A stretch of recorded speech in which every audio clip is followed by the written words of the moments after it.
Bien, je pense on va pouvoir commencer cette séance, consacrée aux actualités dans les troubles respiratoires obstructifs du sommeil de l'enfant, co-organisée donc par l'Association française du sommeil en ORL et le groupe Sommeil de l'enfant et de l'adolescent de la SFRMS. Et je vous propose qu'on commence car les temps sont serrés avec Guillaume Aubertin qui va nous parler donc de la variabilité du phénotype chez l'enfant avec troubles respiratoires obstructifs du sommeil. Guillaume.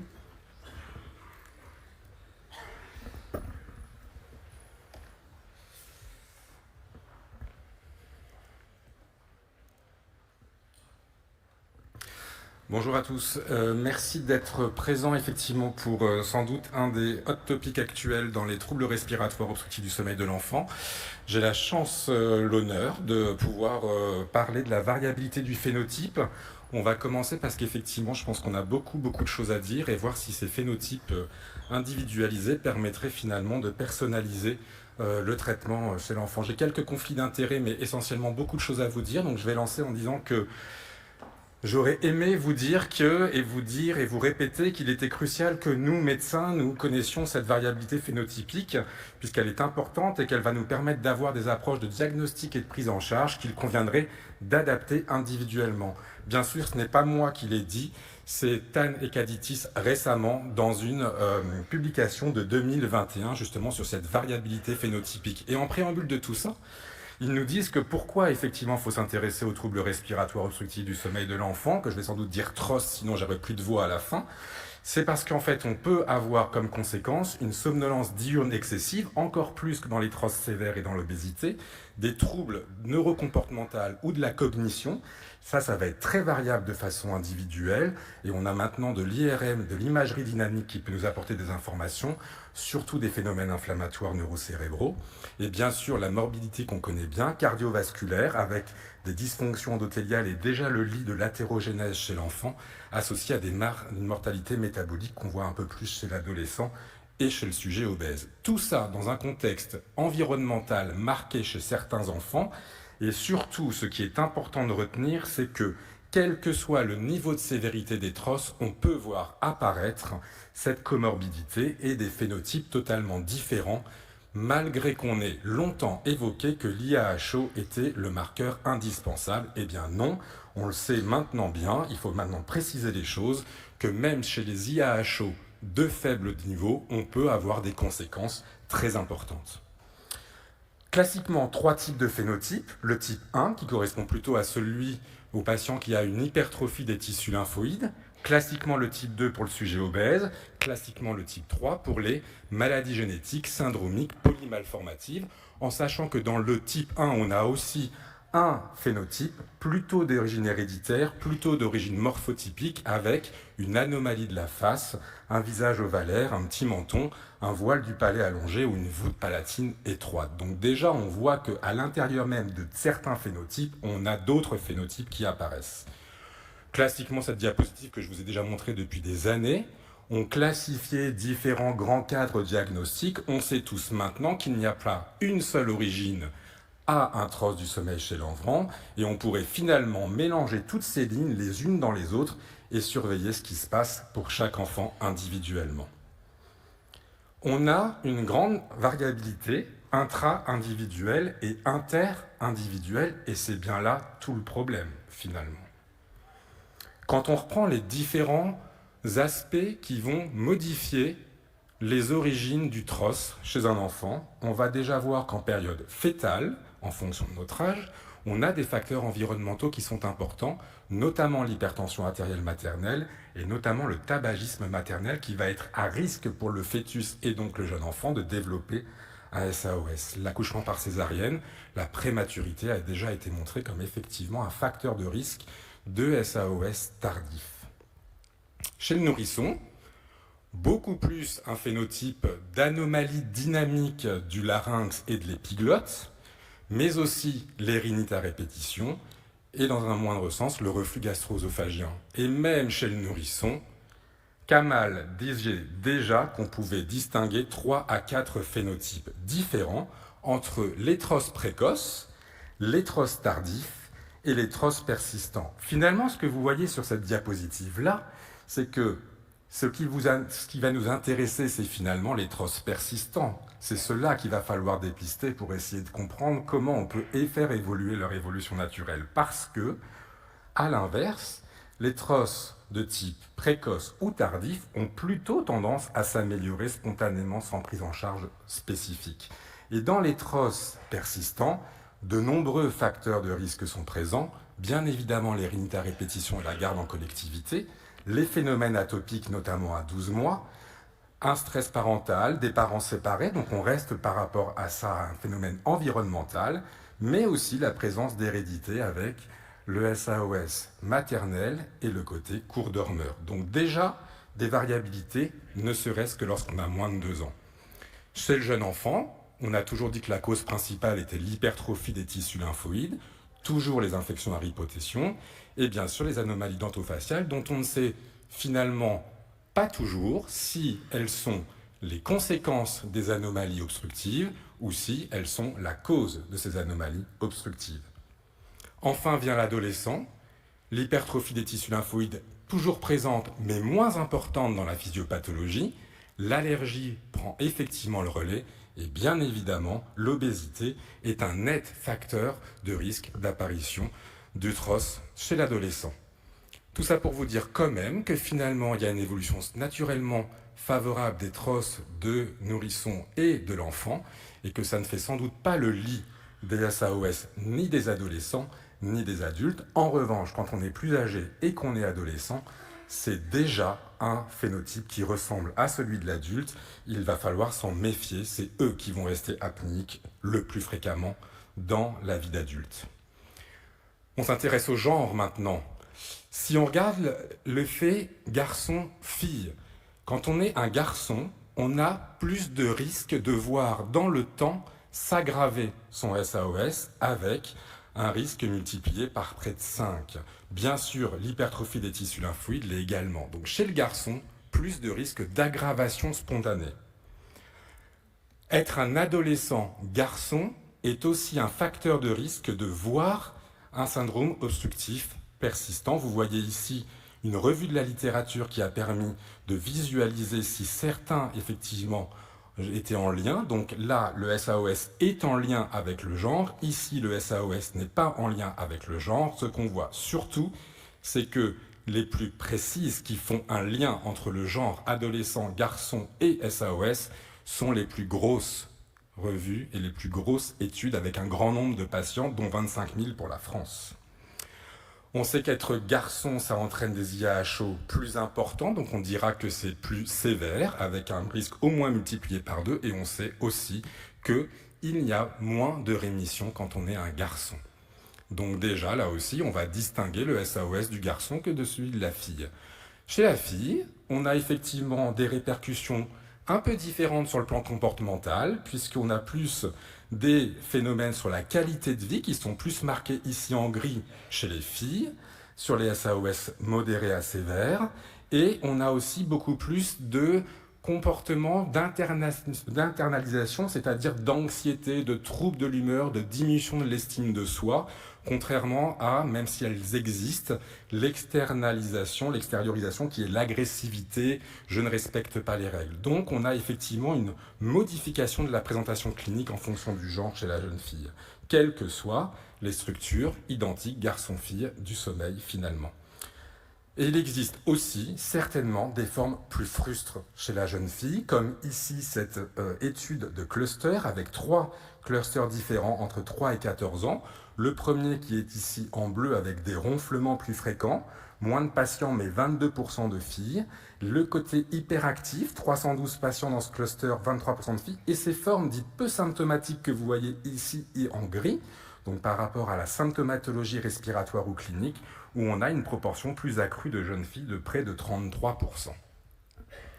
On s'intéresse maintenant à l'obésité. On sait que la prévalence de l'obésité va augmenter en fonction de l'âge et que le nombre de SAOS va effectivement augmenter avec l'âge et avec l'obésité. Ici, vous voyez les 12-18 ans, les 11-12 ans, en barre noire, les sujets obèses. Ce qu'il faut aussi comprendre de l'obésité, c'est que la sévérité du SAOS va augmenter avec la sévérité de l'obésité. Et ce que vous voyez ici, ce qui me semble particulièrement intéressant, c'est que l'IAH va augmenter de près d'un tiers à chaque unité de Z-score augmenté. Donc c'est aussi effectivement très important de se méfier du poids dans ce contexte actuel qu'on connaît d'enfants qui grossissent de plus en plus et très tôt. Bien sûr, on est obligé de s'intéresser à l'obstacle. Quels sont ceux qui vont être réversibles spontanément, et notamment les rites à répétition du jeune enfant, les anomalies dynamiques transitoires des nourrissons, comme les bascules effectivement, comme les laryngomalacies par exemple, excusez-moi, et puis ce côté hypertrophie des tissus lymphoïdes par rapport à la croissance du massif facial, à quel moment on peut espérer que les tissus lymphoïdes diminuent alors que la croissance du massif facial va augmenter. Et pour certains cas, on n'a aucune réversibilité à attendre, donc les symptômes cliniques vont persister. C'est notamment le cas pour les anomalies crânio-faciales, les maladies neuromusculaires ou les maladies syndromiques complexes. Et finalement, on sait que l'évolution du TROS est très influencée par la présence de comorbidités. C'est toujours pas moi qui le dis, c'est toujours Tan et Kaditis qui disent qu'effectivement, ces patients atteints de troubles complexes, qui sont dominés par des anomalies fonctionnelles et anatomiques, qui vont prédisposer à une obstruction sévère, cette prédisposition, elle est unique pour chaque trouble, ce qui veut dire qu'on va devoir maintenant phénotyper sans doute pour chaque maladie et pas dans ce gros bloc de phénotype 3 qu'on disait maladie syndromique. On sait que l'hypertrophie anédo-amygdalienne et l'obésité contribuent toujours, mais elles jouent maintenant un rôle secondaire. Les patients atteints de troubles complexes ont un risque élevé de développer une morbidité et on se doit de faire un diagnostic et un traitement rapide, absolument. Parce qu'en fait, il n'y a pas que le côté obstructif dans ces maladies respiratoires chroniques qui vont se développer à cause des anomalies dynamiques fonctionnelles anatomiques. On va avoir de l'hypoventilation alvéolaire, on va avoir des anomalies de la commande ventilatoire, donc le plus souvent ce n'est pas résolutif et il y a d'autres mécanismes qui rentrent en jeu pour expliquer la sévérité des troubles dans ces cas-là.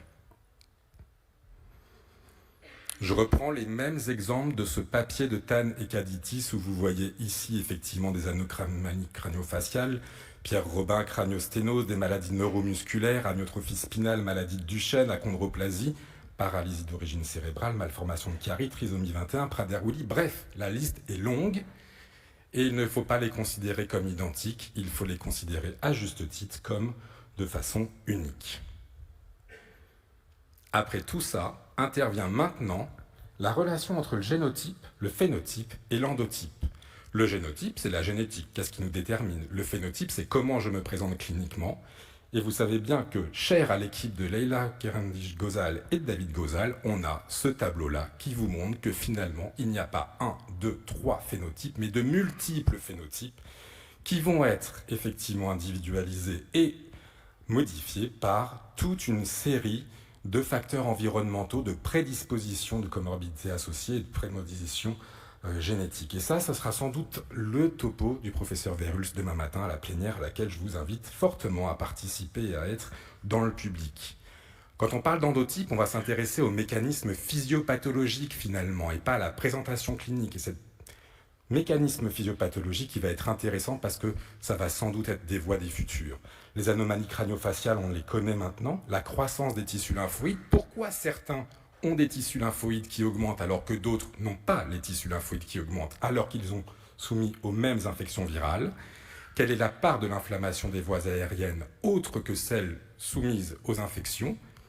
Et quelle est la participation des réflexes neuromusculaires? Je ne parle pas des maladies neuromusculaires, mais je parle de tout ce qui est activation des réflexes et des voies dilatatrices du pharynx qui vont entraîner cette collapsibilité plus ou moins accrue. Pourquoi certains, alors qu'ils ont des énormes amygdales, n'ont pas d'apnée, alors que d'autres qui ont des énormes amygdales ont des apnées? Est-ce qu'il n'y a pas autre chose finalement que juste cette croissance des tissus lymphoïdes? Bien sûr, la réponse est oui. Avec là aussi encore la valeur génétique qui rajoute, l'épigénétique, la génétique et les facteurs environnementaux. On ne vit pas tous de la même manière, on n'est pas exposés tous aux mêmes problèmes et cette génétique, en plus de l'endotype, va modifier la survenue de la morbidité chez chaque enfant.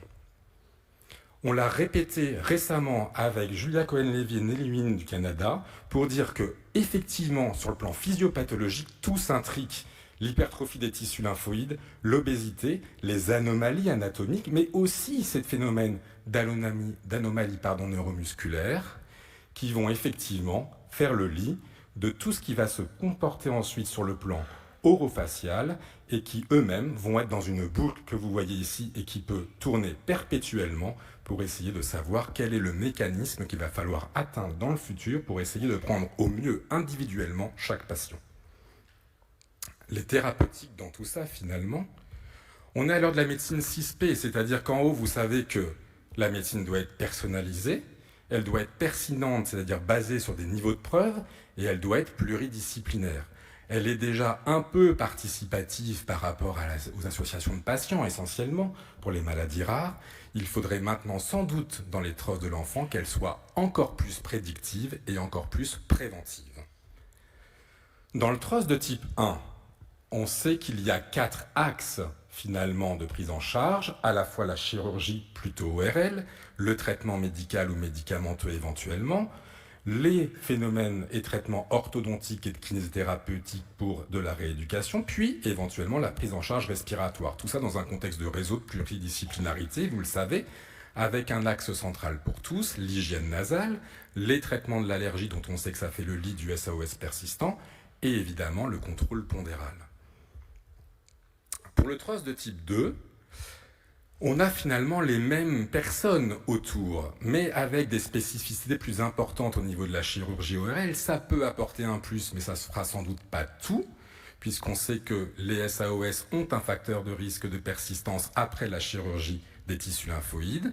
Il y a des indications dans certains SAOS chez les sujets obèses adolescents à la chirurgie bariatrique. Bien sûr, on parle toujours de la perte de poids, mais quand même, l'obésité est une maladie chronique. Ce n'est pas juste un problème de volonté, de ce que je mange et de ce que je bouge. Il y a quand même des conséquences, en tout cas des origines génétiques.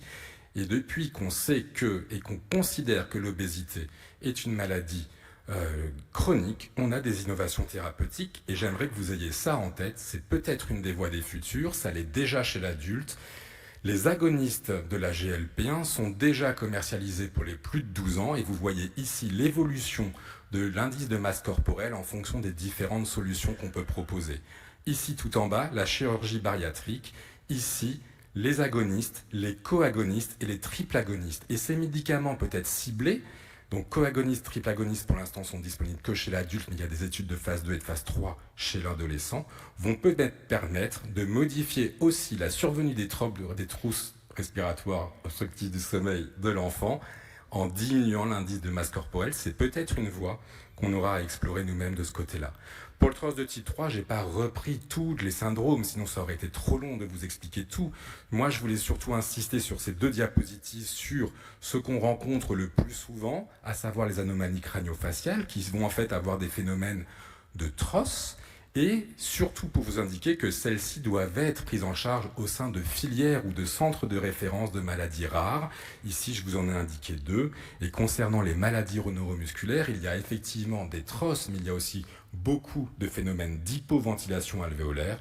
Vous avez aussi la participation indispensable des filières et des centres de maladies respiratoires, ici, rares. En conclusion, on a bien plus que 3 phénotypes. Il y a de multiples interactions entre la sévérité du TROS. Et vous remarquerez finalement que je n'ai quasiment jamais parlé d'IAHO, mais de sévérité, de comorbidité, de facteurs héréditaires, génétiques et environnementaux, qu'il y a une variation individuelle et intra-individuelle, et qu'il faut sans doute se méfier des formes frustres et qu'il va falloir peut-être qu'on réfléchisse à tous ces symptômes qui peuvent être du TROS et dont on ne sait pas que c'est du TROS, avec à l'avenir sûrement une porte ouverte pour l'endotype et mieux comprendre les mécanismes physiopathologiques pour dépister les patients les plus à risque. Ça va permettre d'ouvrir la voie vers que connaît-on des obstacles des voies aériennes durant le sommeil. Peut-être que nos ORL nous répondront à cela prochainement. Quelle est l'action des muscles activateurs et dilatateurs du pharynx ?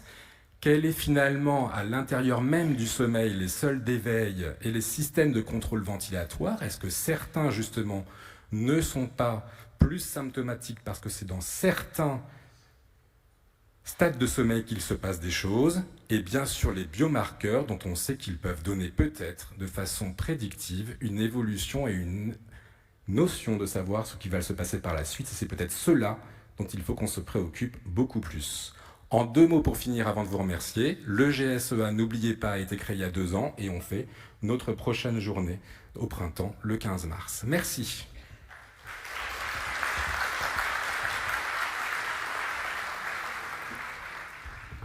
Merci beaucoup Guillaume pour ce très bel exposé. Est-ce qu'il y a des questions et des remarques dans la salle? On a du temps pour quelques questions.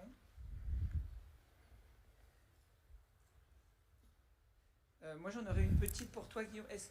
Qu'en est-il des anciens prématurés? Est-ce qu'on a une idée un peu de l'impact que ça a, des mécanismes?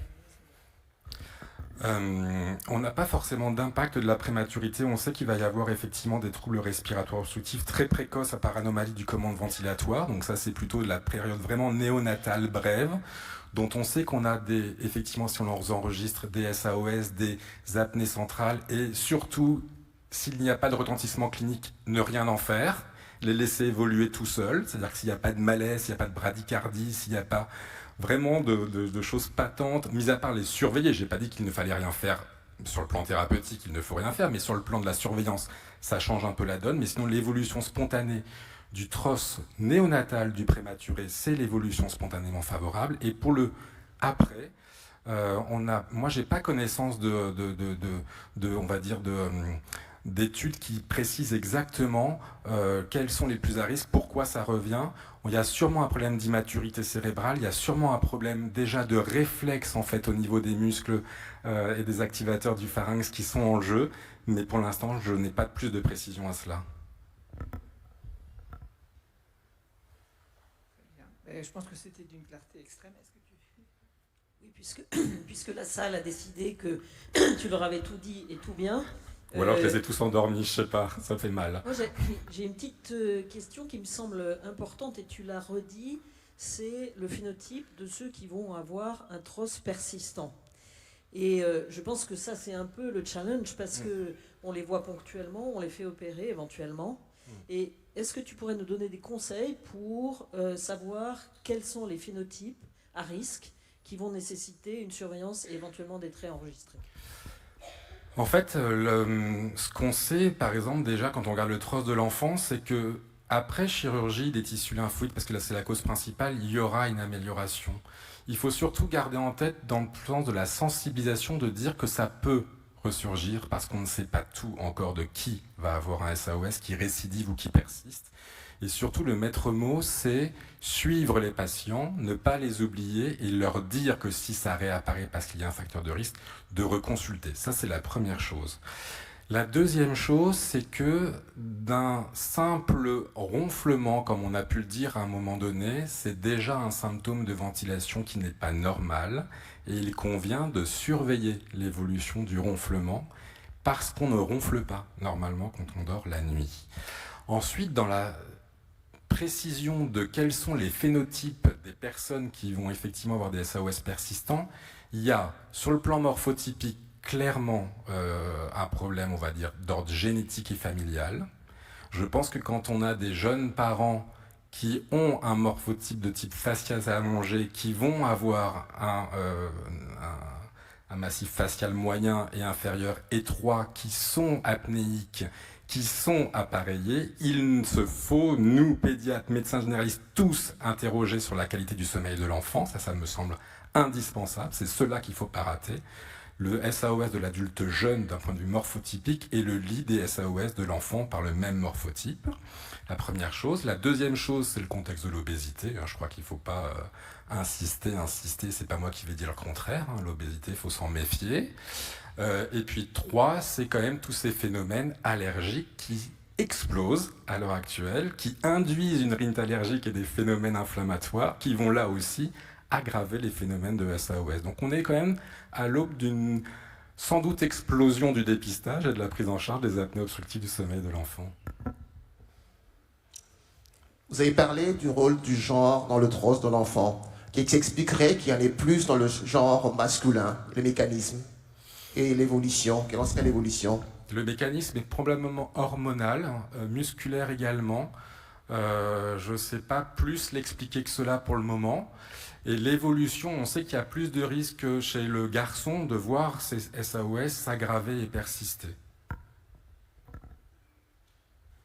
Guillaume, pardon. Je voudrais juste nuancer un tout petit peu par rapport au suivi des enfants d'arthrose de type 1 qui vont être opérés assez petits. Un des facteurs de persistance, c'est quand même une chirurgie adéno-amygdalienne après l'âge de 7 ans. Ça a été démontré dans beaucoup d'études. Donc, plus la prise en charge chirurgicale va être tardive, plus il va falloir les surveiller. Ce qu'on arrive et qu'il faut dépister bien plus tôt que ça, ne pas oublier quand même que c'est des enfants, s'il y a une hypertrophie des tissus lymphoïdes, qui vont être souvent ventilation buccale.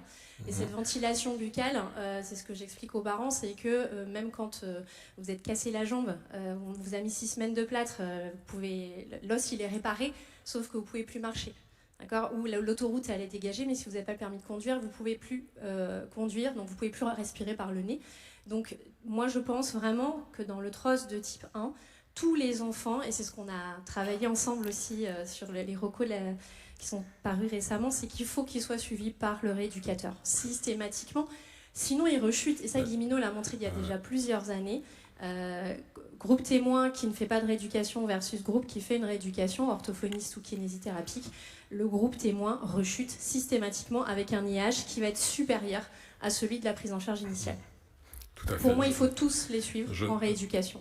Ça ne veut pas dire qu'ils vont faire 3 ans tous de rééduc et qu'on va surcharger les kinés, mais il faut vraiment qu'ils soient tous suivis. Je suis entièrement d'accord, Annick, et effectivement, merci. Je vous invite aussi à venir à la session des recommandations demain, qui exposera effectivement le travail qu'on a fait, sur lequel Annick a participé, pour les recommandations du TROS de type 1 chez l'enfant. Venez aussi demain après-midi, s'il vous plaît. Merci. Très bien, je crois que merci beaucoup encore une fois.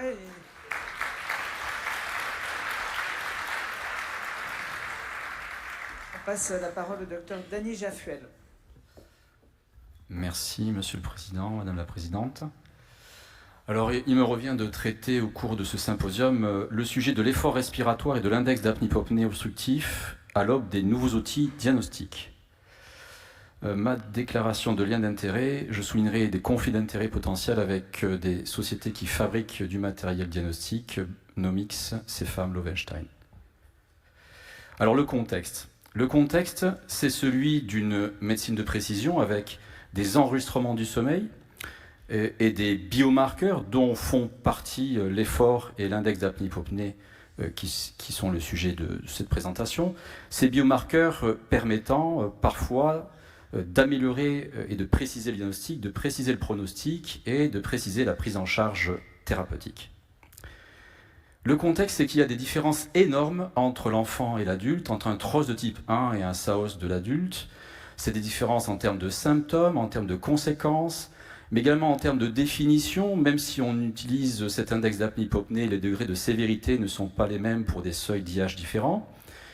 Et puis, on a bien entendu une différence en termes de prise en charge thérapeutique. Et pourtant, les outils et les biomarqueurs sont le plus souvent développés chez l'adulte et puis ensuite adaptés chez l'enfant. Il y a là un paradoxe.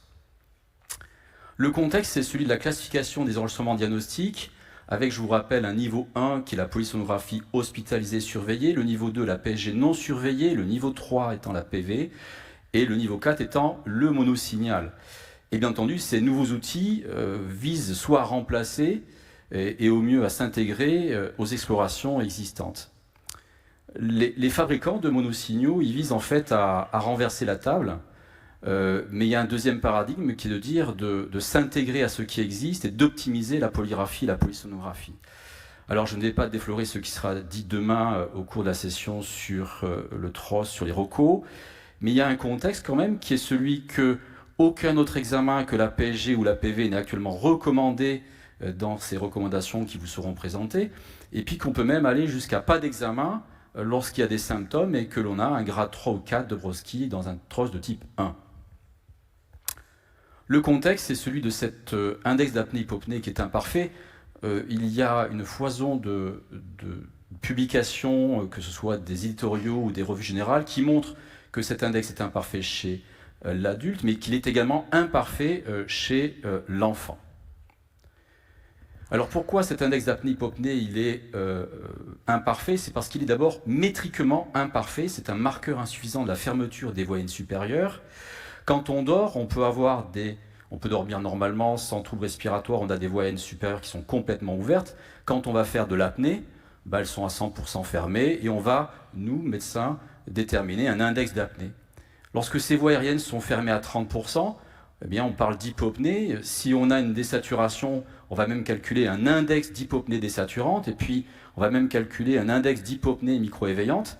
Mais on a un souci, c'est là. Entre des voies aériennes 100% ouvertes et des voies aériennes qui sont fermées à 30%, par une certaine magie, les patients ne feraient rien. Il n'y aurait aucune anomalie. Mais si, il y a des anomalies, bien sûr, et c'est en partie des anomalies qu'on voit très fréquemment chez des patients ronfleurs, qu'ils soient adultes ou enfants. Ce sont ce qu'on appelle ces fameux RERA, pour Respiratory Effort Related Arousal, qu'on traduit en français par les limitations de débit avec micro-éveil. Et je vous rappelle qu'il y a même un score qu'on appelle le RDI, qui est finalement ce qu'on va mesurer avec l'index d'apnée et les hypopnées micro-éveillantes ou désaturantes, et ces fameux RERA qui seront rajoutés à ce score pour donner le RDI. On reviendra dessus dans quelques instants.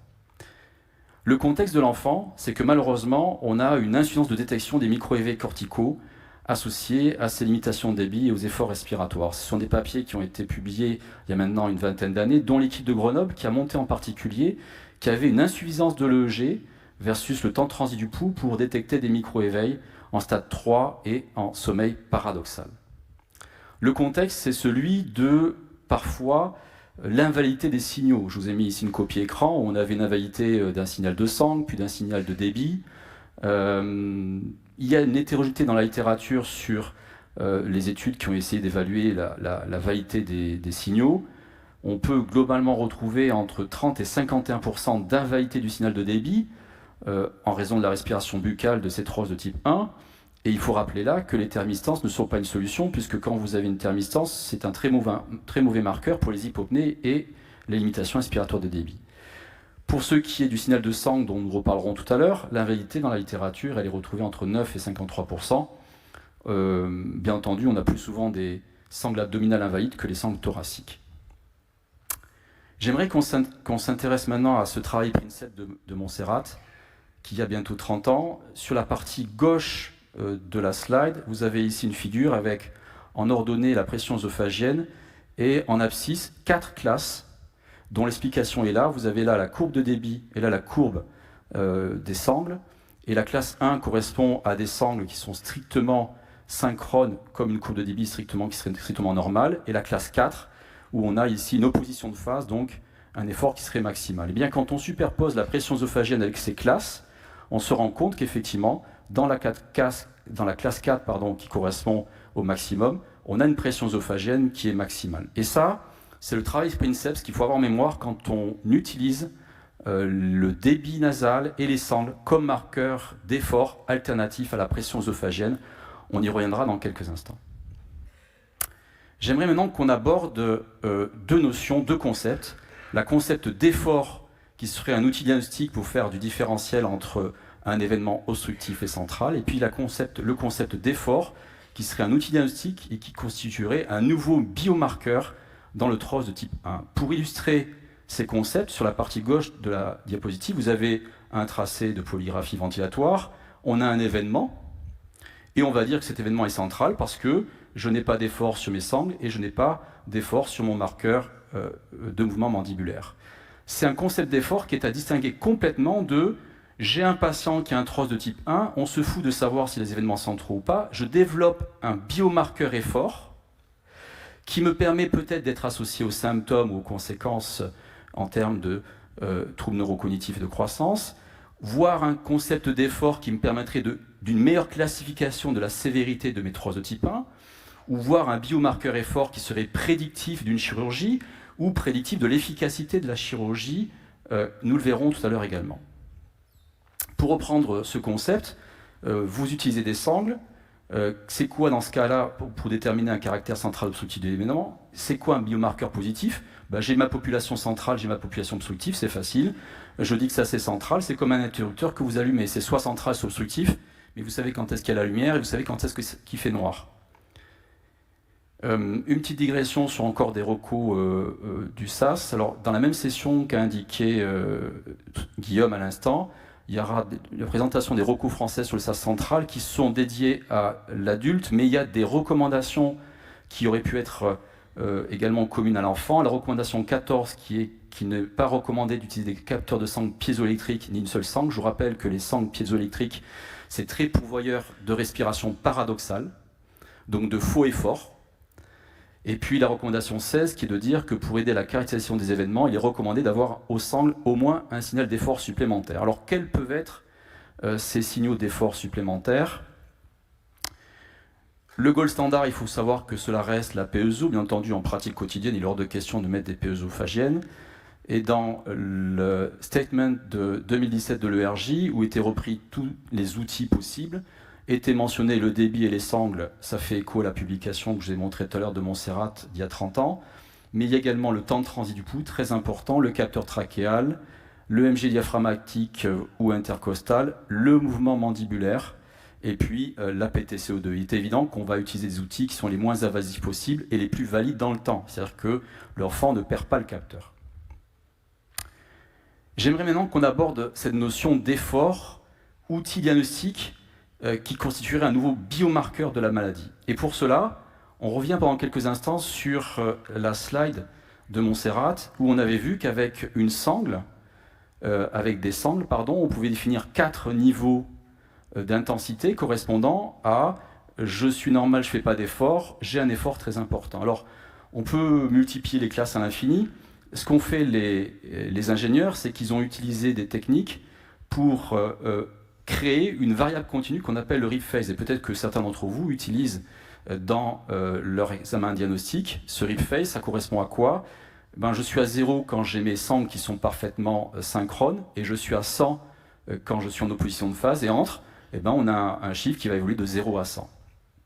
Alors cette mesure de la synchronie thoraco-abdominale qu'on a déjà en pratique professionnelle, elle est importante. Pourquoi? Ça, c'est le deuxième papier qu'il faut absolument lire pour comprendre ce dont on parle aujourd'hui.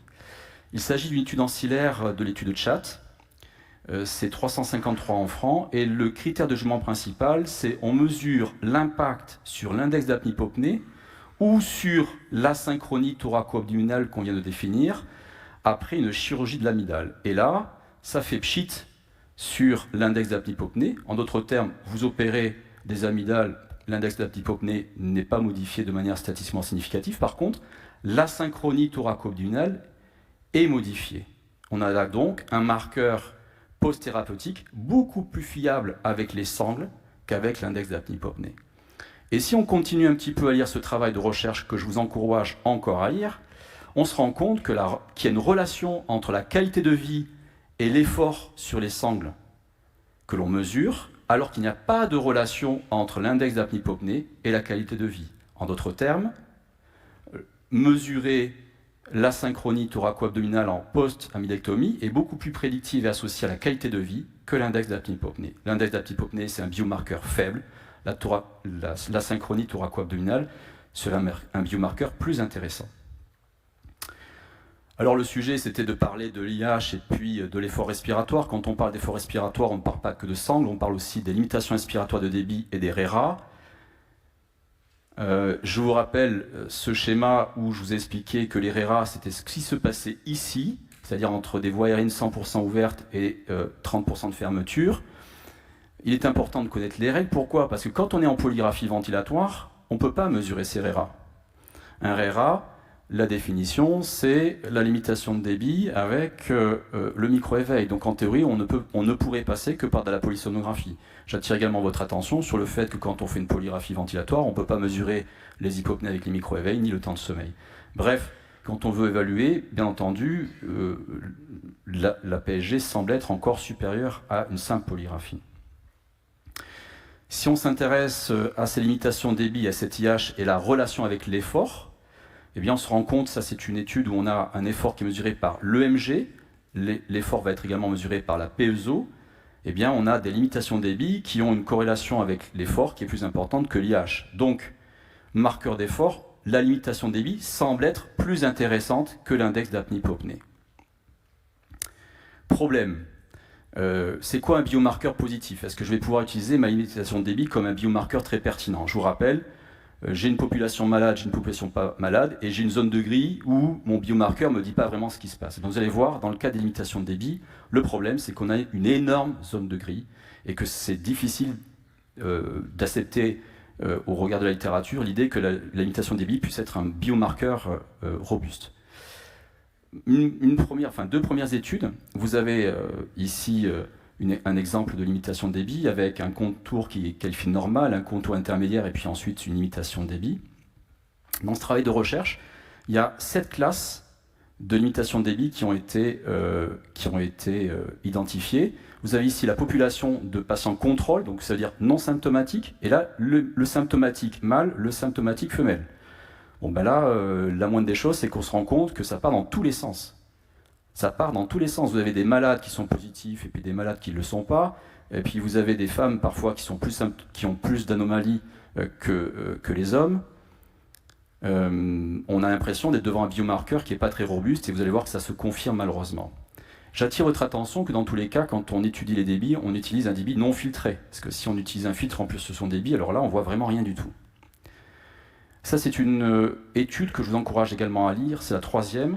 On a une bibliothèque de plus de 117 000 cycles respiratoires. Il y a un premier travail de recherche où mathématiquement on identifie 23 candidats à des limitations de débit qui seraient pertinentes.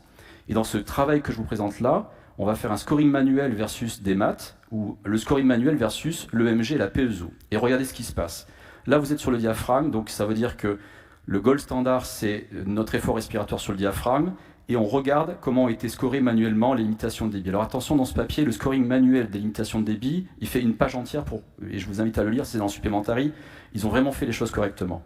Et ils ont classé en 3 classes. Je suis certain qu'il y a une limitation de débit, c'est possible, et là c'est normal. Eh bien, on a un overlap de nos 3 populations. Confronté à l'EMG, overlap des 3 populations scorées manuellement. Donc on est dans on a une sacrée zone de gris. Et si on regarde la probabilité mathématique, c'est exactement la même chose. C'est exactement la même chose. Mais il y a pire. Il y a pire. Vous avez compris que dans ce travail de recherche, par de l'IA, on avait généré des courbes débit qu'on dit, bah, ça c'est sûr que c'est une limitation de débit. Et bien on va comparer ça maintenant à l'EMG. Et on se rend compte que là où l'EMG nous dit, je suis certain que là il y a une limitation de débit, on a de l'effort. En fait, quand on regarde la courbe, il y a quand même 2127 sur 28 000 où c'est strictement normal. Il y en a 17 000 qui sont normales alors que l'EMG dit c'est possible. Bref, ce que ce travail de recherche met en évidence, c'est que quand on s'intéresse à la limitation de débit seule, on risque de dire très souvent n'importe quoi. Et il y a encore pire. Là, c'est un travail qui confirme cela. Donc c'est un travail de l'équipe de Grenoble où on met une pésophagienne. Et on regarde de l'effort. C'est des efforts qui sont sans micro-éveil, sans désaturation, sans anomalie du débit. Et c'est 19% des événements qui sont pathologiques avec la sonde de pression œsophagienne, où on ne voit strictement rien sur les données du débit, des micro-éveils et de la désaturation. Alors, je vous ai présenté un travail de 2001. En 2021, on s'intéresse encore à la question. Là, vous avez 4200 limitations de débit, et on regarde si ça désature, si ça fait un micro-éveil, ou si on a une réponse cardiaque. Mais on se rend compte que dans 24% des cas, on n'a ni désaturation, ni micro-éveil, ni modification de la fréquence cardiaque. Donc toutes les limitations de débit ne sont probablement pas à interpréter de la même façon. Le problème, on n'a toujours pas ce type d'études. Alors je ne parle pas des études où il y a 3 patients, 50 patients, je parle d'études où on est avec 4200 événements. Hein.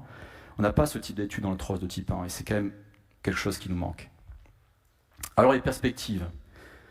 1, on a une validité inconstante des signaux de débit et de sang chez l'enfant. 2, on a moins de micro-éveils corticaux chez l'enfant. 3, les limitations de débit ne sont pas un biomarqueur robuste. 4, tous les efforts de PESO ou de EMG symptomatiques ne sont pas associés à des anomalies de débit. Le sentiment qu'on a, c'est qu'on a peut-être besoin d'un nouveau signal ou d'un autre signal. Et quand je vous ai fait mon introduction pour vous expliquer quels étaient les concepts et les paradigmes du développement des examens complémentaires, on a peut-être besoin d'un autre signal pour optimiser la PV et la PG. C'est le paradigme que je vais défendre là. Alors, Dans le cadre de mon activité de recherche, l'axe 3 est consacré au mouvement mandibulaire. Donc ce que je vais vous dire concerne le mouvement mandibulaire, mais on pourrait dire exactement la même chose pour le temps de transit du pouls. Optimiser nos examens veut dire avoir un signal non invasif, hyper valide, c'est-à-dire je mets en place mon signal, quand je vais récupérer, j'ai 90%, 95%, 99% de validité sur mon signal. Ça, c'est le premier critère que l'on doit exiger sur les nouveaux signaux qui nous seront bientôt proposés.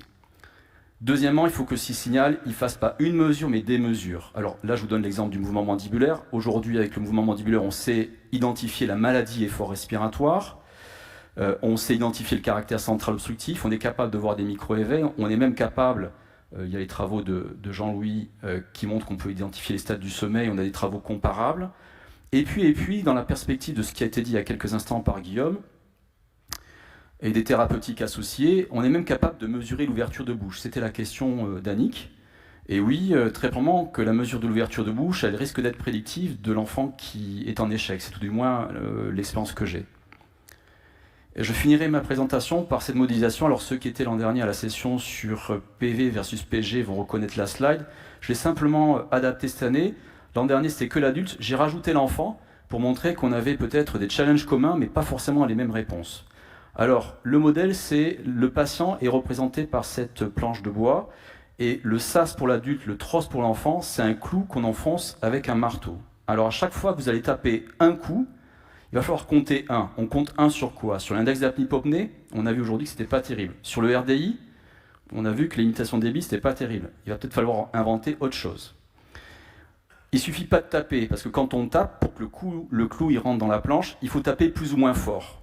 Alors chez l'adulte, on a le PIWA, l'hypoxic burden. On sait qu'un index d'apnée-hypopnée à 15, si vous avez un énorme PIWA, un énorme hypoxic burden, c'est une catastrophe.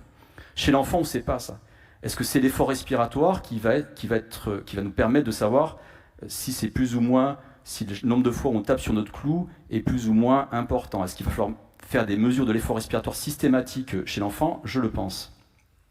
Et puis ensuite, le clou, il rentre d'autant plus facilement dans la planche qu'on a certains phénotypes. Alors chez l'adulte, on sait que selon votre âge, selon que vous soyez une femme ou un homme, selon que vous ayez des antécédents cardiovasculaires ou pas, selon que vous soyez somnolent ou pas, le clou ne va pas rentrer de la même façon.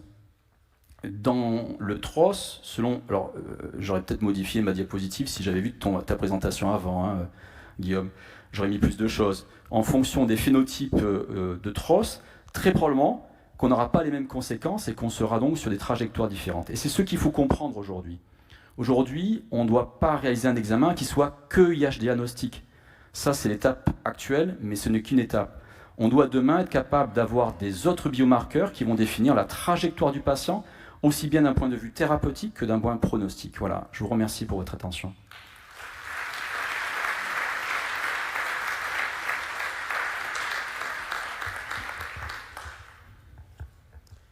Merci beaucoup, Dr Jaffuel, de votre présentation qui ouvre effectivement la discussion sur les nouveaux outils et que doit-on ou peut-on mesurer en complément de l'IH. Vous avez des questions dans la salle?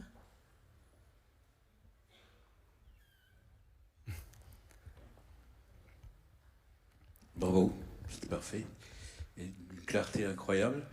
On se pose beaucoup de questions. Guy Minot parlait de l'accélération du rythme respiratoire chez l'enfant et qu'au moment où les sangles thoraco-abdominales commençaient à s'opposer avec une angulation assez faible, il voyait s'accélérer le rythme de l'enfant, chez l'enfant essentiellement et pas chez l'adulte. Il pensait mettre en place une informatique particulière et c'était pour lui un élément miroir de l'effort respiratoire chez l'enfant. Est-ce que c'est toujours d'actualité ou pas? Alors, chez l'enfant, je ne pourrais pas répondre exactement. Chez l'adulte, c'est le cas. Parce que je risque de faire une réponse comparable à de multiples reprises, c'est-à-dire que l'enfant, c'est vraiment le parent pauvre, et c'était la slide 2, on a des biomarqueurs qui sont identifiés chez l'adulte, et même quand ils sont identifiés chez l'enfant, on prend l'idée, on le développe chez l'adulte, et éventuellement ça va revenir, on va faire la navette. Je pensais que ça serait une question sur l'endoscopie sommeil induit, parce que volontairement, je ne l'ai pas cité.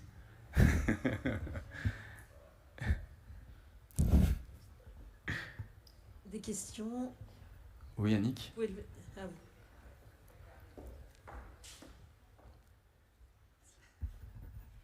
Oui, merci beaucoup Guillaume et merci beaucoup Dany pour ces présentations. Et en fait, je pense qu'on pourrait réfléchir à mettre les deux présentations en commun et en fait essayer dans notre pratique de phénotyper les enfants cliniquement, mais aussi sur des marqueurs, des biomarqueurs polysomnographiques, comme par exemple l'effort ventilatoire, et pour sortir de cet IAH qui nous embête en pratique quotidienne, de peut-être travailler sur l'IAH REM, sur les efforts ventilatoires dans le REM, sur les micro-réveils dans le REM.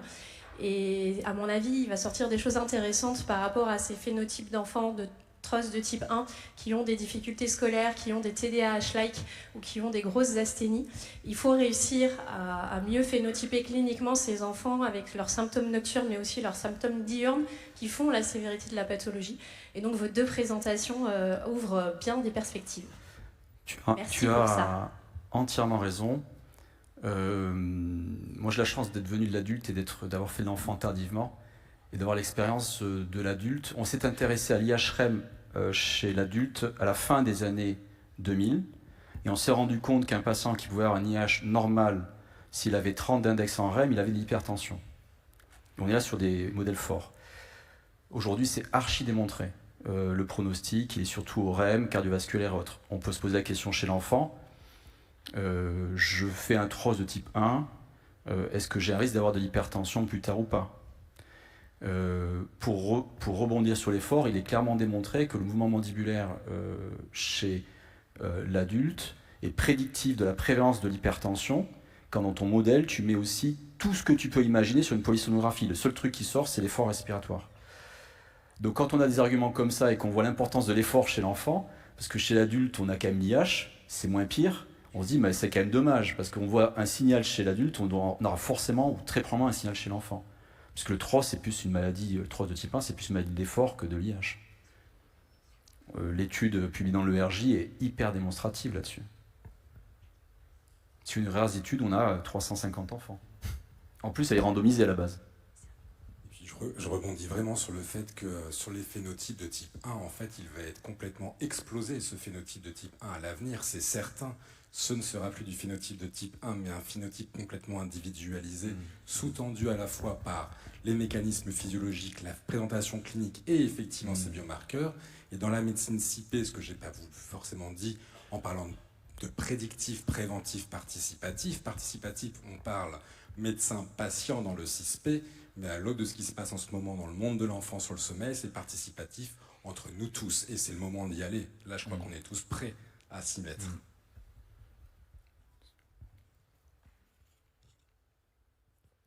Oui, si je peux, j'aurais une dernière question. Je reviens sur cette affaire de mesurer l'effort. C'est sûrement fondamental, mais ce qu'on connaît mal, et c'est là où je rejoins votre recommandation d'essayer de pooler un certain nombre de données, c'est quelles sont les conséquences à court et à moyen terme.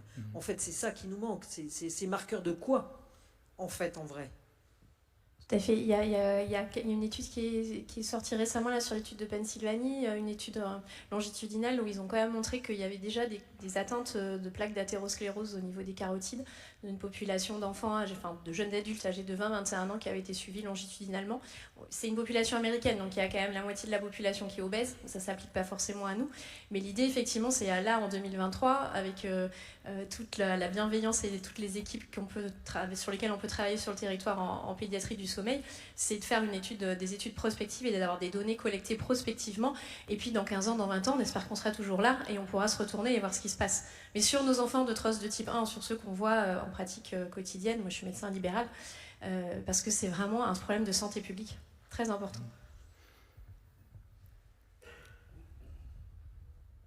Très bien, merci beaucoup. Nous allons passer à la dernière communication.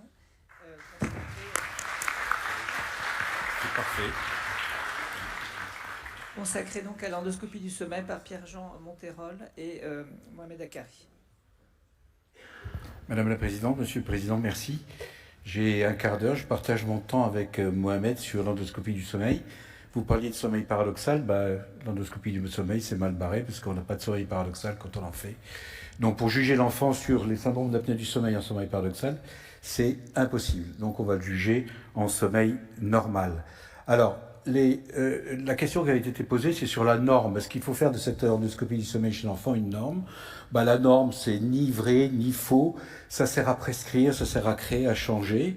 Et puis, pour aboutir, surtout sur quelque chose qui se repose sur un consensus. Alors, c'est quoi un consensus? Ça sous-entend bien sûr un pouvoir, et ce pouvoir, il est omnipotent, il n'est pas discutable, et c'est ce qui fait que la discussion peut se faire tous les 2-3 ans, et que ce pouvoir va changer, et surtout donner des éléments un peu différents en fonction de ce qu'on découvre. Je trouve que votre topo précédent était absolument magnifique, je suis obligé de le dire. De quoi est née l'endoscopie du sommeil? De l'amélioration des résultats post-opératoires. Et c'est surtout chez l'adulte que ça a été fait. Et on s'est rendu compte qu'on n'était plus des voyous et qu'on n'opérait pas n'importe qui, et qu'on les opérait sur des bases qu'on constatait pendant une période qui ressemblait de près ou de loin au sommeil. Et plusieurs études ont été faites là-dessus, et comparer l'endoscopie du sommeil avec le sommeil normal ont montré des études tout à fait cohérentes. Et c'est surtout sur les interventions chirurgicales, on est passé de 40% à peu près de bons résultats en chirurgie, à près de 70% de bons résultats lorsque nos patients étaient sériés et qu'ils étaient pris en charge après l'endoscopie du sommeil. Donc on va essayer de l'appliquer aux enfants. Je ne veux pas que vous oubliez que chez l'enfant, les éléments obstructifs le plus souvent sont assez rigides. On parle de cloison nasale, de paléogivale. Seule l'amygdale arrive en troisième position avec l'incompétence des lèvres et puis des phénomènes de croissance dentosquelettique avec l'apparition des faces longues, avec des respirations buccales exclusives dont on parlait et qui est probablement quelque chose d'assez pathologique chez l'enfant. Et vous voyez que toute la partie molle, celle qu'on va voir essentiellement en endoscopie du sommeil, n'arrive qu'en troisième ou quatrième position. Petit rappel sur les types 1, les types 2. Je ne vais pas refaire ce qui a été déjà dit, et probablement le type 1 va devenir quelque chose de très particulier et d'appart et de description particulière chez l'enfant. Ça, c'est certain. Je ne vais pas vous parler de type 3, et c'est la raison pour laquelle on avait, avec Mohamed, fait un peu ce topo, parce que les patients d'ordre hospitalier et les patients d'ordre privé sont un peu différents. On voit essentiellement des types 1 dans le privé, et c'est vrai qu'à l'hôpital, on a des patients un peu plus compliqués. Alors l'endoscopie, elle a commencé à l'éveil, en consultation, et je veux revenir là-dessus parce qu'une endoscopie du sommeil, alors que précédemment on n'a pas fait une endoscopie en consultation normale, ça paraît être un peu absurde, et surtout pour aller rechercher au niveau du cavum l'hypertrophie des végétations adénoïdiennes qui sont les plus récidivantes du monde, et généralement l'enfant est peu examiné en post-opératoire car les récidives et les persistances des syndromes d'apnée du sommeil sont à ce niveau-là, et on peut peut-être économiser l'endoscopie du sommeil si on fait un peu plus d'endoscopie en normal chez les ORL normaux, même en post-opératoire, même si on est très fort. Alors l'hypertrophie des amygdales, je voulais simplement insister sur une chose qu'on ne détecte peu, c'est la position des amygdales. Et quand on a des petites ou des moyennes amygdales en position extrêmement postérieure, qu'on voit au niveau par en haut, par voie endoscopique, peuvent être beaucoup plus obstructives que de très grosses amygdales qui sont situées en position antérieure. L'endoscopie est quand même l'élément le plus important dans la première consultation.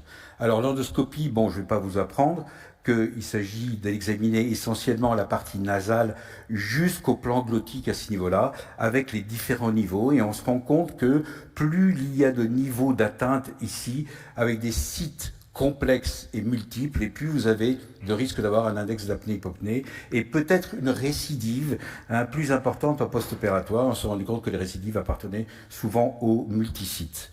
Alors, comment les examiner? Vous voyez qu'à différents niveaux, alors on utilise... En général, il y a d'autres niveaux de classification, et je pense que les éléments vont évoluer en fonction de l'intérêt qu'ont les ORL à en faire de plus en plus. Le vôtre étant le plus connu, V pour le voile, O pour l'oropharynx, T pour la base de langue, et bien sûr E pour l'épiglotte. Et vous voyez qu'on dirige son obstruction en antéro-postérieur ou en latéro-latéral en fonction de la mobilité de chaque niveau, pour qu'on puisse parler de tous la même chose. L'impact décisionnel, c'est quoi? On s'est rendu compte que l'endoscopie sous sommeil induit a modifié le plan d'intervention chirurgicale dans plus de 30% des cas.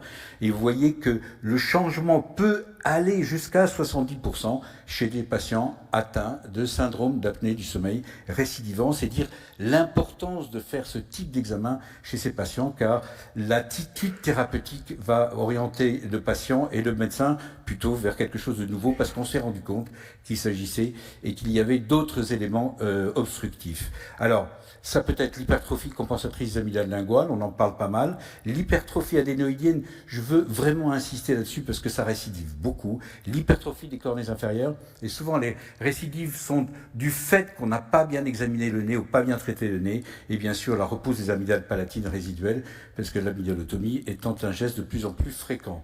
Donc l'enfant en préparatoire, vous avez vu que les obstructions sont essentiellement situées au niveau des végétations et de la paroi rétro-basilinguale et latérale. Et lorsqu'il s'agit en endoscopie du sommeil de détecter les enfants persistants, mais on se rend compte que les végétations, la partie supraglottique et la base de langue sont les éléments les plus fréquemment rencontrés lorsqu'il s'agit de ces obstructions secondaires. Et vous voyez que lorsqu'on a affaire à l'enfant ici au niveau des amygdales, eh bien vous avez une réduction du geste chirurgical lorsque l'endoscopie du sommeil est faite un peu avant et non augmentée, alors que chez l'adulte c'est à peu près l'inverse. Ce schéma, simplement pour vous amener vers une réflexion très particulière, qui est l'amygdale de petite taille. Et il faut savoir que lorsqu'on fait des endoscopies du sommeil chez des amygdales de petite taille, on peut arriver à des obstructions complètes. Ça veut dire que petite taille d'amygdale ne veut pas dire obstruction moyenne ou pas d'obstruction du tout. Et c'est là que l'endoscopie du sommeil va intervenir. Je ne marcherai pas sur les plates-bandes de Mohamed, car c'est vrai que la laryngomalacie tardive de découverte tardive et le plus souvent dans le cadre des syndromes d'apnée du sommeil opérés pour hypertrophie des amygdales et des végétations, et on s'est rendu compte en péropératoire qu'il y avait une laryngomalacie tardive qui était apparue. C'est quand même un diagnostic qui nous permet de faire des repérages de récidives de syndrome d'apnée du sommeil après chirurgie. Donc l'expert, je pense que Mohamed va en parler, mais la répétition, c'est jamais mauvais. Toujours faire une PSG de confirmation, bien sûr. Attention au syndrome d'apnée du sommeil avec les petites amygdales, les syndromes d'apnée du sommeil persistant, les syndromes nécessitant un geste complémentaire, qu'il soit nasal ou rétro-basilingual. Est-ce qu'il est nécessaire de faire des endoscopies du sommeil à des syndromes d'apnée du sommeil mineurs avec des petites amygdales? La question se pose encore. Est-ce qu'on peut le faire en péropératoire? Je le conseille pour ceux qui n'en ont jamais fait de commencer à le faire en péropératoire lorsque vous faites des amygdalectomies, sans risque, chez des patients qui n'ont pas de risque de persistance après la chirurgie. Attention, gardez toujours une trace de l'endoscopie, faire des manœuvres de propulsion et de position du patient. Les anesthésies sont souvent un peu paniquées au départ parce que les enfants désaturent. Il faut éviter de resaturer les enfants pendant l'examen parce que ça peut le rendre inopérant. Et quant à cet instrument, je répète que à l'heure actuelle, son utilisation devrait être réservée aux enfants plutôt symptomatiques, sans hypertrophie des amygdales et végétation. Et vous savez qu'on peut ne pas faire d'enregistrement chez les enfants avec des grosses amygdales et très symptomatiques. Et surtout recommander aux parents et surtout les prévenir qu'il y a une possibilité de récidive.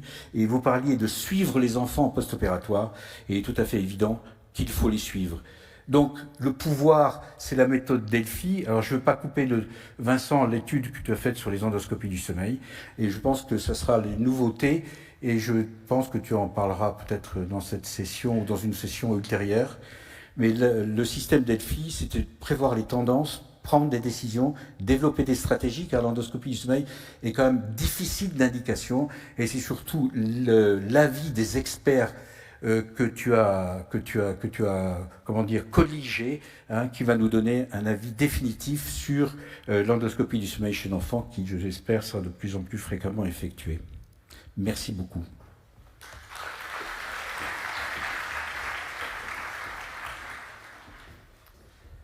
Bonjour à toutes et à tous. Merci beaucoup de me donner la parole dans le cadre de cette présentation. Désolé, j'ai la voix un peu cassée, j'ai mal géré la transition climatique entre Montpellier et Lille. Donc merci beaucoup Pierre-Jean d'avoir bien posé la problématique. Je vais m'appuyer sur tes diapositives pour essayer de répondre à la question l'endoscopie sous sommeil induit doit-elle devenir la norme? Alors, c'est bien de partir des recommandations parce qu'on en a pas mal à notre disposition. Celles-ci, ce sont les recommandations de la SFORL sur le SAOS de l'enfant en 2017 qui a abouti à cette publication en 2019. On repart des 3 indications de SSI.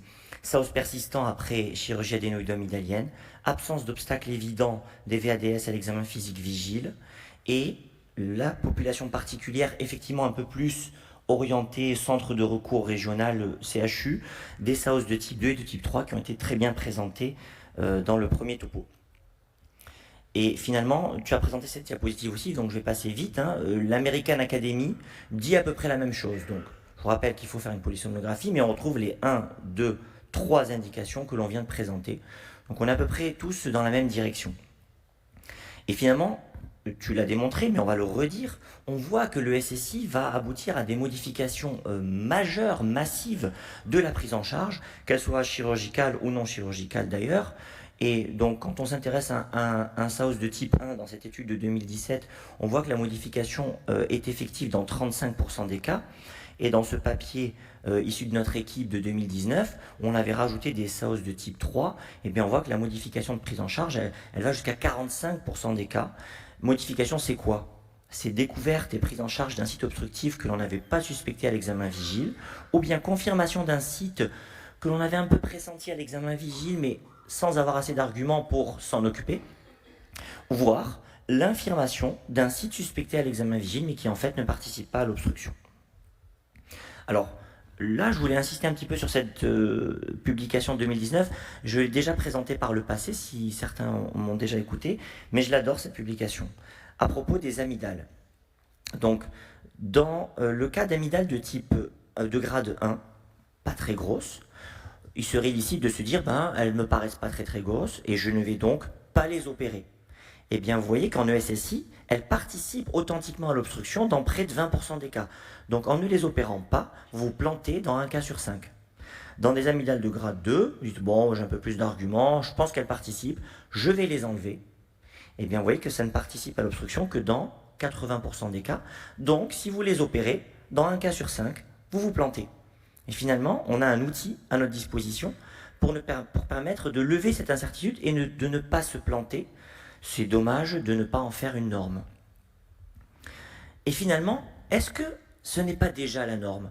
Quand on se penche sur ce magnifique organigramme, merci beaucoup Guillaume d'ailleurs, qui est issu de la publication de 2023 des recommandations de la SFRMS sur le TROS de type 1 chez le moins de 16 ans, j'ai le plaisir d'y participer, on voit que le SSI apparaît à 1, 2, 3 niveaux de l'organigramme. C'est déjà en réalité recommandé. En pratique, je ne peux pas affirmer que c'est déjà la norme parce que c'est pas encore tout à fait répandu sur l'ensemble du territoire français, je dirais. Quand on s'intéresse à cette conférence, donc ce consensus d'experts très récent de 2023 de l'American Academy, eh bien, on voit que ce papier donne la part belle à l'endoscopie sous sommeil induit dans la prise en charge du SAOS persistant après chirurgie. Ce que l'on voit, c'est que quand on fait une chirurgie dirigée par ESSI, eh bien on va avoir une corrélation avec une amélioration des symptômes de TROS et de qualité de vie. Dany t'a parlé de qualité de vie tout à l'heure. On voit que quand on fait une ESSI, eh bien ça va permettre l'identification des sites obstructifs et que c'est important de le faire avant d'envisager un tout autre geste chirurgical que l'adénoïdo-amygdalectomie. Et on voit qu'il y a une corrélation entre la prise en charge guidée par le SSI et l'amélioration de l'index d'apnée-hypopnée et du nadir en saturation d'oxygène. Ce que l'on voit également, c'est que on valide certaines prises en charge chirurgicales, effectivement peut-être un peu moins typiques, telles que la supraglottoplastie ou la chirurgie de pharyngoplastie d'expansion, guidées par le SSI. Vous voyez là typiquement cet enfant qui avait une laryngomalacie occulte dont tu as parlé avec un collapsus au niveau aryténoïdien. Et ça nous a permis chez cette petite de 6 ans de proposer un traitement chirurgical que vous voyez sur la droite et de l'améliorer tant au niveau clinique que qualité de vie que enregistrement. Alors, pourquoi ça n'est pas encore tout à fait la norme? Parce qu'il y a des défis à relever. Le premier défi, il est d'ordre anesthésique. C'est tout simple. Vous voulez que cet enfant fasse la sieste devant vous. Donc, quand vous allez lui mettre le cathéter veineux, si on part sur des hurlements, une agitation, c'est délicat de lui demander de s'endormir, même si vous l'aidez avec des petites drogues anesthésiques. Donc là, il faut trouver des petits moyens d'y arriver. L'autre challenge anesthésique est comment évaluer le niveau de sédation. C'est vrai que nous utilisons dans notre centre le BIS, l'analyse bispectrale, mais finalement on le fait un petit peu de manière expérimentale parce que ça n'est pas vraiment validé chez l'enfant. Ensuite, vous avez le défi de quelle drogue anesthésique. Donc le sévoflural, comme vous le savez très bien, qui est une anesthésie inhalatoire, permet de déconnecter l'enfant. Donc on va peut-être couper court à ce problème de pleurs, d'agitation, mais par contre, il va bien falloir attendre que le sévo soit cuvé, si je peux m'exprimer ainsi, et ça vous le voyez sur le sévo expiré, avant de débuter votre ESSI, de manière à ne pas la fausser. Le propofol est la drogue la plus fréquemment utilisée, et ça c'est une inspiration du monde adulte. Effectivement, c'est très bien maîtrisé chez l'adulte. Chez l'enfant, ça pose un petit peu plus de problèmes. Dans cette revue de la littérature de 2020, qui a étudié finalement pas énormément d'études, il y en a 12, on voit que l'association de Dexdor et de kétamine serait le protocole le plus efficient pour induire un sommeil le plus naturel possible. C'est vrai, hein, je pense dans l'expérience de tous, quand vous poussez suffisamment de propofol, l'enfant il finit par se déconnecter. Mais est-ce qu'on est vraiment dans un sommeil pseudo-physiologique, en particulier quand vous perdez une ventilation spontanée, que vous êtes obligé de le luxer? On n'est plus trop dans cette dynamique-là. Alors on a essayé de répondre à la question, on va essayer de répondre à la question. Il y a une étude montpelliéraine là, qui est en cours sur une centaine d'endoscopies sous sommeil induit. Finalement, comme tout le monde, on a commencé avec le propofol en 2015. On a switché sur le Dexdor à partir de 2019. Et on a donc à peu près 50 enfants dans chaque bras, avec les limites du rétrospectif bien sûr et de la différence, je dirais, séquentielle hein, en temps. Mais on va essayer de comparer un petit peu les résultats entre les deux protocoles anesthésiques. En tout cas, ça reste un défi pour nous tous à relever. Et puis, n'oubliez pas qu'il y a des effets secondaires de ces drogues anesthésiques. Là, le Dexdor va provoquer une bradycardie, tandis que le propofol va provoquer une dépression respiratoire et la kétamine une hypersalivation. On a donc une variabilité interpatient au niveau de l'évaluation du niveau de sédation. Donc là aussi, on tâtonne un petit peu, il faut être honnête. Et puis, comme tu l'as très bien dit Pierre-Jean, on n'a pas de possibilité de reproduire le sommeil paradoxal, REM. Et ça peut expliquer certaines ESSI blanches, où on a un enfant qui est symptomatique cliniquement, en qui on a fait un enregistrement qui confirme le SAOS, et une endoscopie qui est tout à fait parfaite. Alors, vous voyez, il y a aussi un dernier écueil, c'est que quand on reste dans quelque chose de pseudo-physiologique, à un moment, l'enfant peut ne pas réussir. Ah, on a une vidéo qui est... Bon, c'est pas grave. Vous voyez là, il a le fibroscope dans le nez et il pleure et on n'arrive pas du tout à le calmer et donc on n'arrive pas à faire cette endoscopie. L'autre élément aussi limitant, c'est parfois vous essayez de passer le fibroscope, il y a une stimulation nociceptive au niveau des fosses nasales qui fait que l'enfant va bouger et on ne va pas réussir à passer facilement les fosses nasales. Donc il y a des limites évidemment. L'autre défi, c'est comment classer les sites obstructifs. Donc, vous voyez qu'il y a beaucoup de classifications. Tu as cité la classification VOT inspirée de l'adulte, mais il y en a eu plein d'autres qui ont été publiées. Et bon, on ne va pas les détailler, ce n'est pas le sujet. Mais finalement, on se rend compte que chez l'enfant, il est important de regarder, je dirais de manière plus précise que chez l'adulte, les fosses nasales et la zone du larynx supraglottique. Alors, soyons un petit peu chauvin, on a une classification française, parue en 2023, publié par l'équipe d'ORL pédiatrique de Marseille, qui s'appelle Navotel. Je trouve ça assez élégant. Ils ont pris VOT et ils ont rajouté nasal, adénoïdes et larynx. Bon, sur Montpellier, c'est la classification que l'on utilise depuis assez longtemps.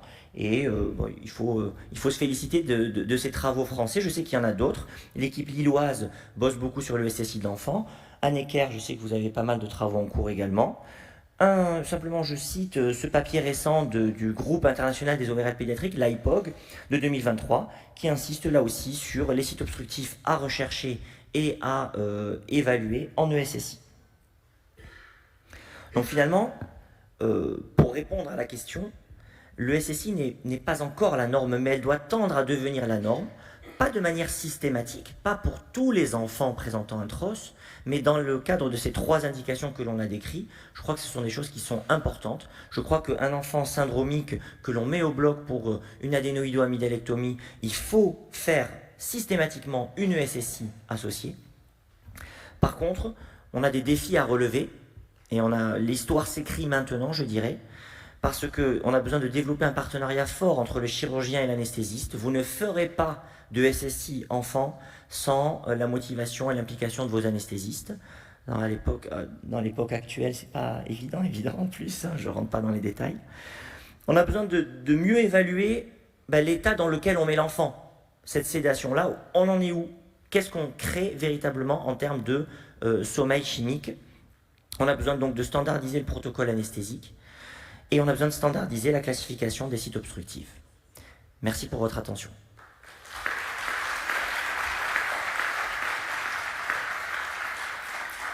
Je pense qu'on a pas mal de temps pour les questions du coup. Oui, tout à fait. Merci beaucoup pour ces magnifiques présentations. Y a-t-il des commentaires ou des questions dans la salle? Oui. Merci Mohamed. Je te remercie pour ta présentation, c'était super. Et je t'interroge sur la qualité justement de la... Enfin, c'est pas la qualité de la sédation, c'est comment on peut se rapprocher le plus du sommeil. Et comment, en pratique, en fait, comment vous allez évaluer ces paramètres-là sur tes enfants sous propofol, tes enfants avec l'autre produit, sur qu'est-ce qui fait que vous allez dire là on est plus proche du sommeil physiologique ou pas. Et autre question, à l'avenir, est-ce qu'au lieu d'utiliser ce marqueur que je ne connais pas moi en tant que somnologue, là, le BIS, mais est-ce qu'il ne faudrait pas faire, ça prend peut-être un tout petit peu plus de temps, mais coller quelques électrodes et savoir si on se rapproche vraiment un peu plus du sommeil, parce que je pense que c'est un élément majeur, comme tu le dis, qu'est-ce qu'on voit? Est-ce qu'on voit de l'obstruction sous anesthésie ou est-ce que c'est vraiment on voit de l'obstruction dans le sommeil? Et bon, le sommeil paradoxal, c'est encore une autre histoire, comme tu l'as dit. Merci Régis. Je réponds à ta première question. On est dans le cadre d'une étude rétrospective et on ne répondra pas à la question est-ce qu'on s'est plus rapproché du sommeil physiologique avec tel ou tel protocole? Malheureusement.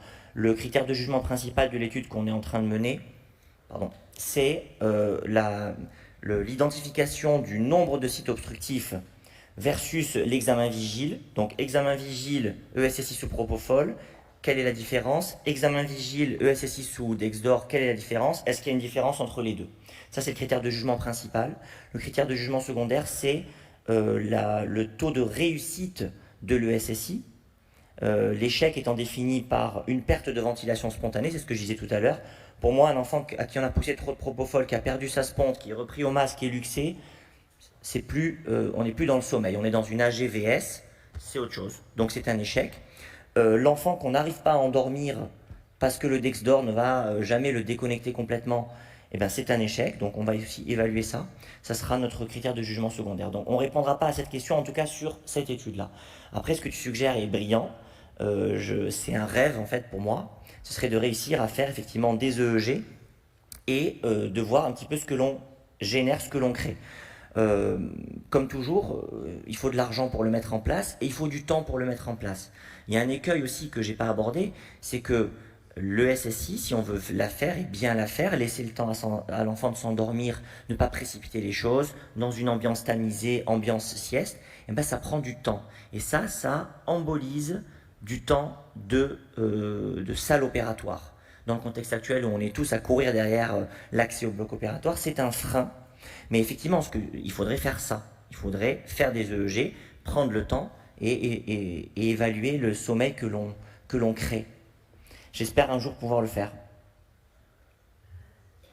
Je rajoute une petite chose, c'est que moi j'utilise ce qu'on appelle l'EVOC, c'est-à-dire anesthésie intraveineuse à objectif de concentration, mais tu l'utilises avec le propofol, c'est-à-dire qu'il faut...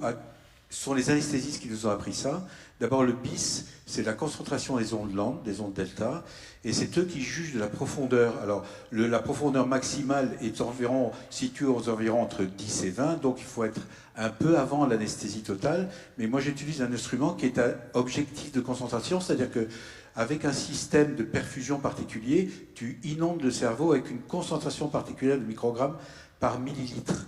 Et on arrive à faire tous la même chose parce qu'on a obtenu tous une concentration de propofol identique. Mais comme il utilise un autre produit, je ne peux pas répondre à sa place là-dessus, mais il faut savoir que propofol, Evoque et BIS permet de tous parler le même langage en matière de profondeur de sommeil. Sommeil, de concentration d'ondes lentes, delta.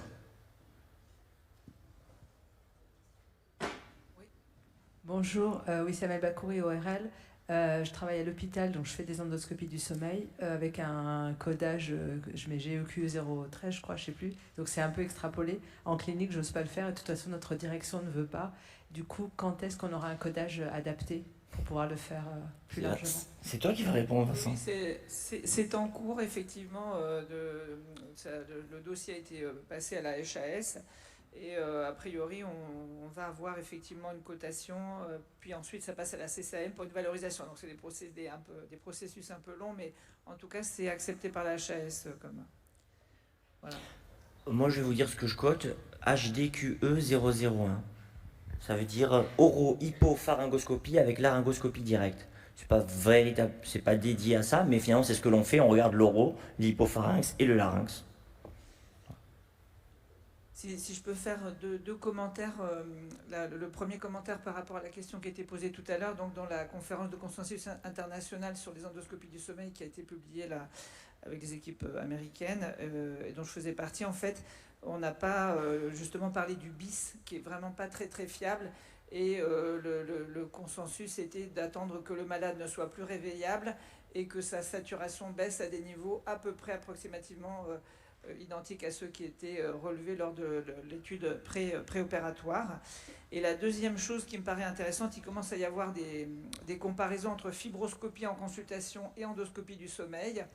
Et ce qui est assez surprenant, c'est que finalement, on pouvait penser que c'était les sites qui normalement se collabent durant le sommeil, type épiglotte, base de langue, qui étaient différents entre la fibroscopie de consulte et l'endoscopie du sommeil. Et en fait, c'est pas que ça du tout. Il y a beaucoup de différences aussi dans l'évaluation, par exemple au niveau des végétations. Et c'est finalement assez logique, parce qu'en consultation, vous avez peu de temps, votre enfant hurle, il y a des sécrétions nasales, il fait de la buée en respirant, donc vous êtes dans très mauvaises conditions en fait, pour évaluer les sites obstructifs. Et on est quand même dans bien meilleures conditions en anesthésie générale, en début de bloc, pour vraiment précisément évaluer tous les sites obstructifs. Et dernier petit point également, évidemment, pourquoi l'endoscopie du sommeil va aussi se développer, c'est parce que les thérapeutiques associées, finalement, on se rend compte qu'elles ne sont pas dangereuses et qu'on va pouvoir les faire, y compris dans des établissements qui ne sont pas des CHU. Par exemple, les gestes sur la base de langue en coblation, les suites sont extrêmement simples. Il n'y a pas plus de douleur qu'après avoir retiré des amygdales. Donc je pense que c'est le corollaire qui va faire, à mon avis, que les endoscopies du sommeil vont augmenter dans la pratique quotidienne. Je rajouterais quand même que l'évaluation vigile reste une évaluation vigile, c'est-à-dire que la collapsibilité des voies aériennes respiratoires supérieures n'est pas la même quand on est réveillé et lorsqu'on est endormi.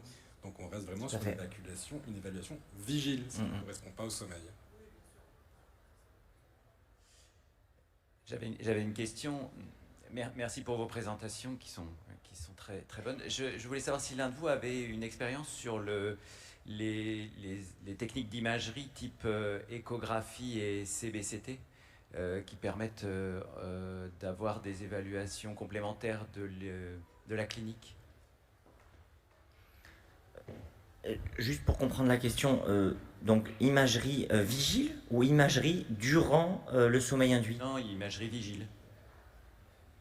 En consultation, c'est des actes de consultation qui se développent, pour lesquels on a quelques études, et qui montrent qu'on arrive à montrer des sites obstructifs, des volumes de langue et des régions rétropharyngées, en particulier sur des amygdales linguales en post-opératoire, sur un acte qui est assez rapide. Je laisse répondre. À ma connaissance, il n'y a pas en tout cas de publication sur le sujet. Et effectivement, on peut penser que ça peut être intéressant pour l'analyse effectivement du volume basilingual. Par contre, là où vous serez toujours limité, c'est pour les laryngomalacies, où vous les verrez très mal en écho. En tout cas chez l'enfant.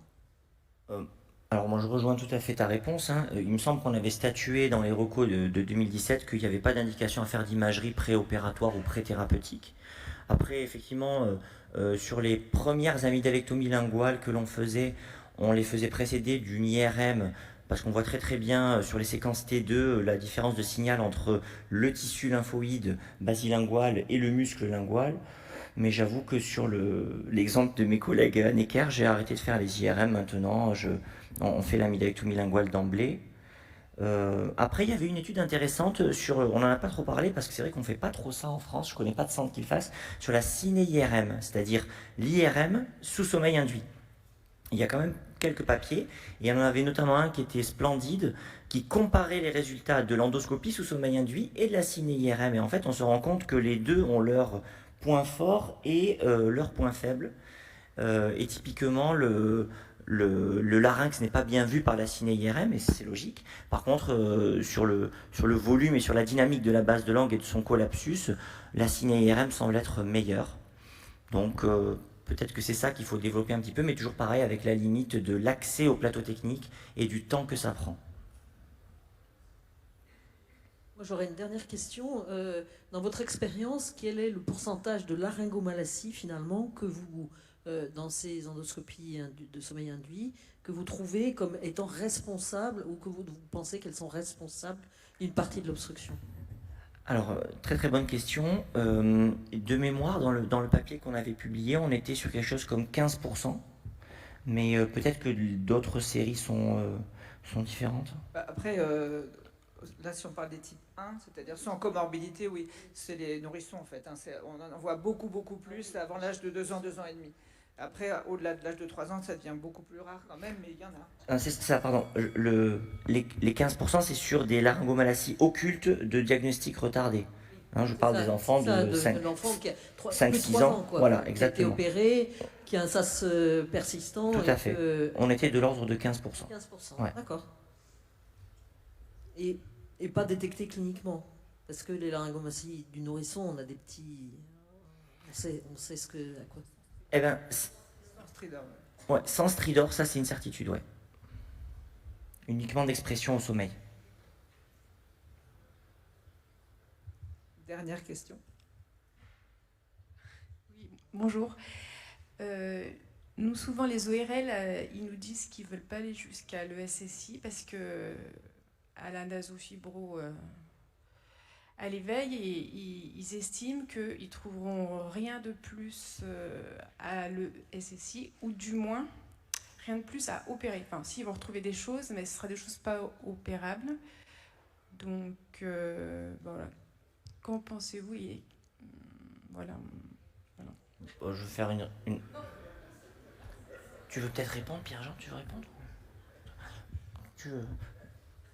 Je vais faire une réponse en 2 niveaux. Premièrement, la prise en charge du TROS de l'enfant, on l'a dit, redit, rabâché, ça n'est pas que chirurgical, donc c'est une prise en charge pluridisciplinaire. Il faut avoir toutes les infos, même si ça n'aboutit pas à une chirurgie. Ça, c'est 1. Et 2, c'est aussi notre rôle dans ce genre de réunion, avec notre bâton de pèlerin, d'inciter les gens. On ne le fait pas jusqu'au moment où on le fait, finalement. Et il faut apporter les arguments, les données de la littérature, le bénéfice pour le patient, et garder l'espoir que on va tous améliorer nos pratiques. Je pense que vos ORL, à un moment, ils sauteront le pas. Oui, je pense qu'une bonne méthode, c'est qu'ils aillent visiter des services où ça se fait, pour qu'ils voient à quel point c'est simple, en fait. On n'entend pas. Oui, j'ai pas entendu. Il y a un contexte de surcharge de travail, c'est ce que vous avez dit? Eh oui.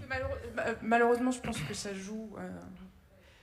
Non, mais c'est évident. C'est-à-dire que tout ce que l'on discute ensemble, tout ce que l'on recommande, ça se confronte à la réalité de la vraie vie. La réalité de la vraie vie, c'est la surcharge, c'est les problèmes anesthésiques, c'est les problèmes financiers, c'est les problèmes... Pour autant, il faut rester sur des recommandations de bonnes pratiques et essayer de les appliquer. Mais vous avez raison, c'est pas toujours si simple. Très bien, mais je crois qu'on va clore cette séance. Merci. Merci aux orateurs pour leur brillante communication.